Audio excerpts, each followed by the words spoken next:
So finally GS1 and GS2 दोनों ही paper हो गए आज। तो रिव्यू कर लेते हैं जल्दी जल्दी। हाँ, GS1 का जो पेपर था सबसे पहले मैंने क्या देखा, 56 पेजेस का था। वैसे 48 पेजेस के होते हैं पेपर, है ना। तो मैं समझ गया था कि लेंदी पेपर है, ठीक है। पहले तो ये गलत था, तो उसके हिसाब से मुझे ये पता था कि जल्दी जल्दी करना पड़ेगा। लेकिन फिर भी मेरे जो टाइमिंग रहती है ना, उस हिसाब से मैं पीछे चल रहा था। लाइक 30 मिनट में मेरे 30 क्वेश्चन ही अप्रॉक्स हुए थे, बल्कि मैं इससे ऊपर चला जाता हूँ। लेकिन ये भी था कि हाथ ही हाथ टिक लग रहे थे, लाइक जो कुछ हो नहीं रहे थे क्वेश्चन, लाइक स्क्वायर सर्कल, तो ये कर देता हूँ, ठीक है। तो कुछ क्वेश्चंस थे लाइक, हाँ ऑप्शंस इस बार चेंज थे काफ़ी, कुछ अलग ढंग से ऑप्शन किए थे, तो इसलिए थोड़ा सा रीडिंग करने में, थोड़ा सा इंटरलिंक बनाने में उन ऑप्शंस को, इसलिए टाइम लग रहा था।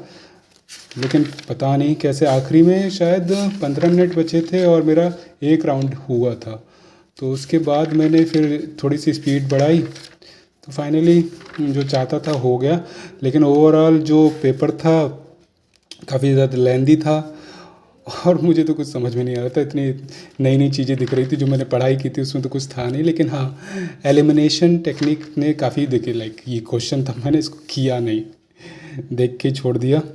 और ये भी मैंने किया नहीं, लाइक मैंने इसमें केवल ऑप्शंस पढ़े थे, जो जनरल चीज़ें होती हैं जो एलिमिनेशन में काम में आती है, तो मैंने उसके थ्रू जाके बता दिया आंसर। इमीडिएटली डिस्क्लोज, ये भी इस तरह का कुछ मतलब एक्सट्रीम स्टेटमेंट्स हो गई। और recommend removing the contract from shortlist to protect project integrity. Removing the contract, ये भी थोड़ा एक्सट्रीम जा रहा है, और यहाँ पे थोड़ा बैलेंस बातें की थी, और ऑप्शन में भी कुछ इस तरह का दिया था, तो मैंने टिक कर दिया, मतलब बिना देखे कुछ भी होगा। और लेकिन जो बाकी दो क्वेश्चन थे, बाकी मैंने प्रॉपर रीडिंग से पढ़े हैं। लेकिन लास्ट में कुछ एक दो क्वेश्चन थे, ये वही एक लौता क्वेश्चन था, जो बड़े बड़े जो क्वेश्चन थे उस कारण मुझे वो करना पड़ा। आई थिंक वो भी सही हो जाए तो अच्छा है। ओवरऑल पेपर काफ़ी लेंदी था, और इस तरह के ये भरे पड़े थे क्वेश्चन, ये क्या कहते हैं कोड वाले, आई थिंक 2-3 क्वेश्चन थे। तो यहाँ से मतलब इतना फैक्ट्स थे ना, मतलब हालत ख़राब हो रही थी। करंट अफेयर की जो फैक्ट्स थे उनको इस तरह से मैच कराया सब। मतलब ये था कि जो भी पढ़ा लिखा है ना, सब जनरल अंडरस्टैंडिंग से ही पेपर किया है। जो भी पढ़ा था, ऐसा नहीं कि किसी स्पेसिफिक सोर्स से आ गया। लेकिन हाँ, जो ओवरऑल जो पढ़ाई की है ना, उसकी एक जनरल अंडरस्टैंडिंग बनी UPSC को लेकर, तो वहीं से मेरा ये डन हो गया पेपर। अब बाकी ये लास्ट अटैम्प्ट है, अगर होगा तो अच्छी बात है, नहीं होता तो भी अच्छी बात है, क्योंकि इसके बाद चीज़ें बदलने वाली हैं। और सेकंड पेपर ना, इस बार चलो UPSC ने थोड़ा सा क्या कहते हैं मर्सी दिखाई है। और यहाँ पर क्या कहते हैं कि जो 2-3 साल से जिनका नहीं निकल रहा था 2023 से, उनको मौका दिया है कि CSET क्लियर कर लो। तो मतलब क्वेश्चन ठीक थे, और ऑप्शंस तो मतलब ऐसा लग रहा था कि ऑप्शन उठा के यहाँ पे रख दिए सीधे पैसेजेस में, और बाकी भी नॉर्मल से ही थे, कुछ वैल्यूज पुट की तो हो रहा था।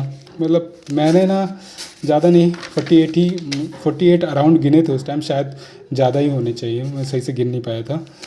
तो मतलब है 48-50 अराउंड किए हैं, तो इतना सेफ्टी का ही मतलब अटैम्प्ट है, इतना करना ही चाहिए एटलीस्ट। और हाँ, मैथमेटिक्स का इतना ज़्यादा टफ नहीं था, लाइक ये क्वेश्चन ये इस तरह से ठीक था पेपर ओवरऑल। मतलब ये तो ऑब्वियसली CSET करने वाला है कि 66 मार्क्स लेके आए जा सकते थे इस बार। इतना टफ नहीं था जितना 2023 से चल रहा था। और इसमें कुछ अच्छे क्वेश्चन भी थे अलग से, तो उनको करने में थोड़ा सा इंटरेस्ट जगा। और पता नहीं, मैं तो न्यूमेरिकल्स ढूंढ रहा था, क्वांट या फिर रीजनिंग के, लेकिन यहाँ पे अलग अलग के कुछ वैरायटी के क्वेश्चन मिल गए, तो वो पढ़ने में अच्छा लगा, और हो भी रहे थे ईजिली। वो शायद मुझे नहीं दिख रहे हैं। इसी तरह से GS के पेपर में भी एथिक्स को ही लेके चीज़ें पूछी गई थी, पॉलिटी में स्पेसिफिकली। तो वहाँ पे एथिक्स से लेके कुछ क्वेश्चंस आ गए थे, तो वो उसका यही था कि पूरा पैसेज पढ़ो, आंसर दे दो।